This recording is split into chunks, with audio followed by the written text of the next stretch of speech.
Hey guys, this is my 2007 TTR 125. I told you guys I was going to do a video on this bike probably like 3 or 4 years ago. I think it was back when I first started making videos. I'm going to tell you about this bike. A little background of it: I bought it from Blocker Yamaha in Perryville, PA. I think it's Perryville or Perry Township, I'm not sure. I bought it as a leftover in 2010. It is a 2007, so it sat in the showroom for 3 years. It's leaking a little bit of fuel right now. I don't know if you can see it dripping on the camera. I need to clean the carburetor. I haven't done that probably since the second year I've owned it. It's 2018 now, so I've had it sit for 8 years now. So, yeah. A little bit about the bike. Obviously it doesn't have a front number plate or front fender.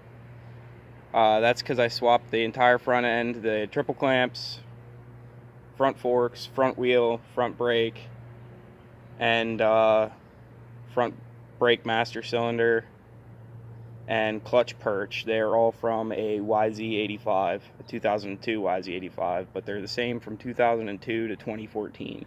So if you want to do that, you have to find a front end for a YZ85 from 02 to 14, and they basically bolt right up. I'll show you one little, or like 2 or 3 little things you have to do for them to fit properly. It looks kind of chopped out like a chopper. That's because I have the forks the whole way at the top. I can drop them a total of 1.5 inches yet, and it'll be a little bit more compact, and it won't look so chopped out. It'll be a little bit shorter in the front end too, which would probably be a good thing because the front end sits a bit higher than the back end.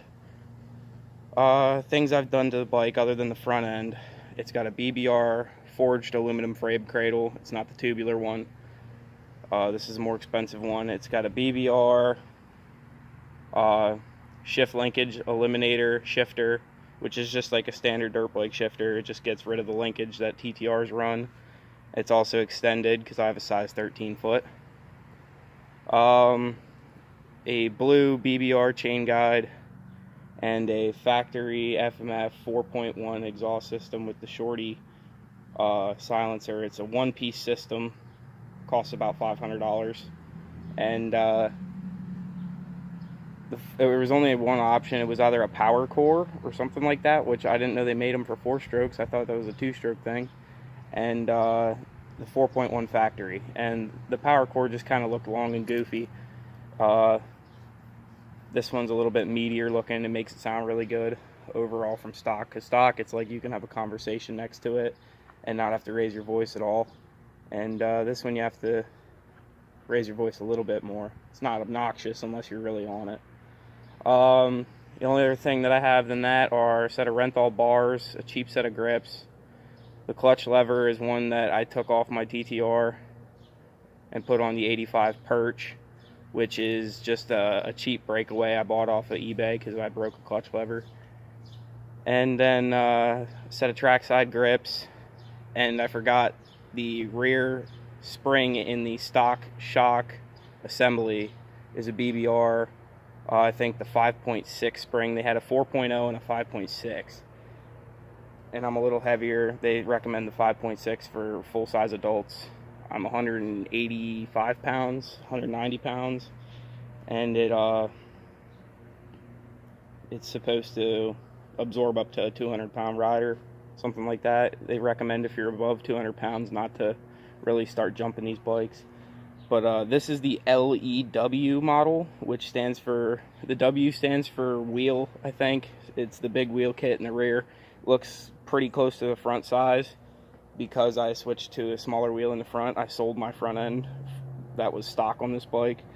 It came with a 19-inch front wheel, and now it's a 17-inch front wheel, and it still has the factory 16-inch rear wheel, which I'm gonna switch the rim out to an aluminum rim, but I'm keeping the same size. Still has stock gearing, still has stock rear brakes. I kind of like the way the rear brakes work on this bike, because its original power plant is a trail bike, so I like to kind of keep things original for the most part. The front end was definitely necessary. I didn't feel like rebuilding the front forks, and they're not a very good setup in the first place. Even if you just want to jump them a little bit, they bottom out really easy. Other than that, I just like took graphics off, put some stickers on it. Other than that, it's not that big a deal. I replaced the back tire one time, so that's the second tire I've ever had on it. The bike is surprisingly low hours, but I'll start it up quick, and then after the startup, I'll do a walk around of it, and I'll show you the things that you have to do for the triple clamps for the forks. Back to the LEW thing. The L stands for long or luxury, I think. It originally came with adjustable front forks. They were the best forks you could get, and they were still crap. And the E stands for electric start. It does have a kicker as well over on this side, but it is electric start. Your choke's up here. Carb needs to be adjusted. It's still cold, even though it's 100 degrees in Harrisburg right now.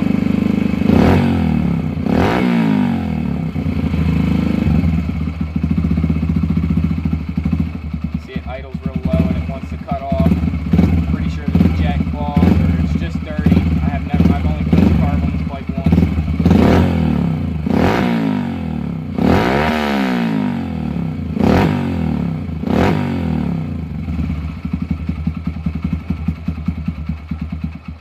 Yeah. I didn't shut it off at all. It shut itself off because of carb issue. And it probably could use the air filter clean, but I have a BBR 150 big bore kit, an adjustable cam chain tensioner, and I'm going to do an oil change, probably new clutch plates and heavier clutch springs, and I'm going to get the flywheel weight taken off. I have to send the flywheel out to get that taken off and balanced. And then I'll probably change gear ratio a little bit, and I'm going to switch the air filter out to more than likely either a a UNI, a Twin Air, or a K&N. So I'm not sure. Let me know which air filter I should use. I normally run K&N in my four-wheeler and all my cars, and my street bike has a K&N, but everything else, like the race bikes, they all have Twin Airs or UNI filters. So comment in the section below and tell me what I should do. I'll take you guys off the tripod now and do the walk around and show you a little bit more of it. You can see where the fuel is dripping down here. It does lean over a little bit further with the fork set like this too, so if you're going to keep your kickstand on, I'm eventually planning on taking it off, but it's just convenient for now. It's got the kickstart on this side. It's got the drum brake. It does work really good though for this size of a bike. One other thing is I took a universal, or it's not a universal, but it's for a YZ85 throttle tube. It's got universal cams in here that you can adjust for different riding settings, like dry, really muddy conditions, or like sand, or you can put it back to a stock cam. I have a stock cam in it right now. And oh, speaking of cams, not the throttle tube cam, but the actual cam in the engine, the big bore kit from BBR that I have, the 150 kit, does come with a performance cam. So this thing should sound pretty gnarly, and most people know that I don't like four strokes. I don't know if I've ever said that in any of my videos. All my friends know I don't really like four strokes, but this is what I originally started riding on, or racing I should say, in the 85 class, and I got my ass whooped a lot.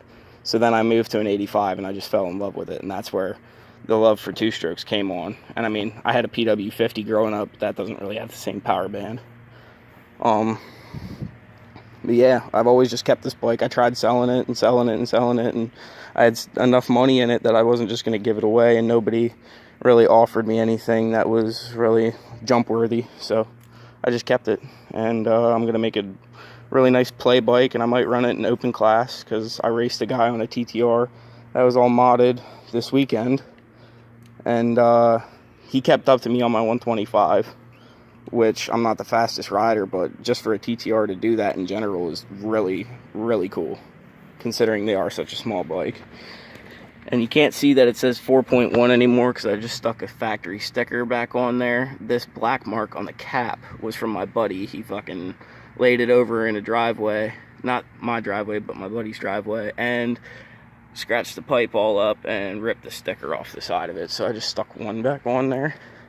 But yeah, the exhaust was about $500. The frame cradle was $299, or no, $199 I think, so it was $200. And then the chain guide was either $69 or $59, I'm not sure. I bought a whole YZ85 for $350 that was blown up, and parted out the majority of the bike. I still have the frame and a couple of the plastics and like the gas tank. But yeah, I managed to make my money back on what I sold, so I basically got the forks for free. If you go on eBay, they're going to be like $650 to $500, just depending on where you're located and where they're selling it from. But that's how much they go for on eBay for used forks and front wheel combination. So yeah, I don't really think it's worth it. But yeah, that's my TTR, guys. I'll put further updates in the future. Thanks for watching. Have a good one.